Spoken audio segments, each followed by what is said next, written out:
Labdien, mīļie talkas entuziasti un atbalstītāji! Man ir šodien liels gods būt šeit un jūs uzrunāt. Paldies par ļoti sirsnīgajiem ievadvārdiem.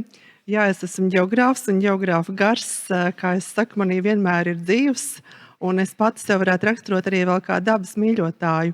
Un kā jūs zinat, dabas mīļotājiem sakopta un tīra vide ir ļoti svarīga. Tāpēc arī šādi pasākumi kā Lielā talka ir arī man personīgi dzīvi un tuvi. Man ļoti iedvesmoja jūs teiktais, ka Lielā talka ir tautas kustība. Un tautas kustību mēs varam saprast dažādi, gan plašākā nozīmē, gan arī manā ieskatā, lai būtu šī tautas kustība, katram ir jāsāk ar sevi. Un to man gribētos attiecināt arī uz šo lielo talku.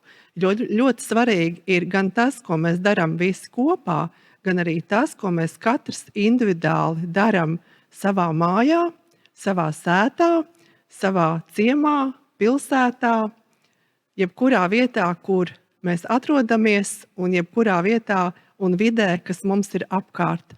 Un svarīgi ir, lai šī tautas kustība un šis brīdis, kad mēs vienojamies un kopīgi domājam un rūpējamies par vidi mūsu Latvijā, lai tā kļūst skaistāka un tīrāka, ir svarīgi, lai caur šo arī veidojas apziņa katrā no mums, mūsos pašos, ka šī vide mums apkārt ir jātur tīra arī ikdienā, arī katru dienu.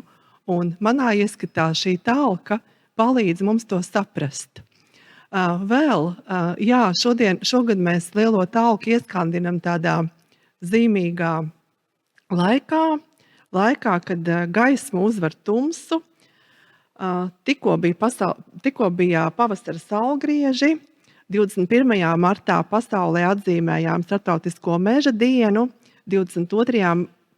martā pasaule atzīmēja ūdens dienu, un liek atgādināt, ka gaisma, mežs un ūdens ir ļoti svarīgi elementi, bez kuriem dzīvība mūsu izpratnē nepastāvētu. Un ja ūdens ir viens no elementiem, kas ir cilvēka pamatā, tad mežs ir viens no elementiem, kas ir pasaules pamatā. Mežs mūs ēdina, mežs nodrošina mūsu dabas daudzveidību. Un gaisma ir cilvēces pamatā, kas plašākā nozīmē simbolizē arī veselo saprātu. Lielā talka, kā Vislatvijas tradīcija, ir veidojusies gadu gaitā, un tās panākuma pamatā ir sapratne par cilvēku atbildību pret mūsu vidi un pienākumu to saglabāt nākamajām paaudzēm. Un vēl nobeigumā, kā zināms, sakopjot apkārtējo vidi, mēs vienlaikus sakārtojam savu prātu un atveram savas sirdis. Un to es novēlu visiem tautsniekiem, kas kopi mūsu zemi gan ikdienā, gan arī kopā būšanas pasākumos, par kuriem ir uzskatāma Lielā talka.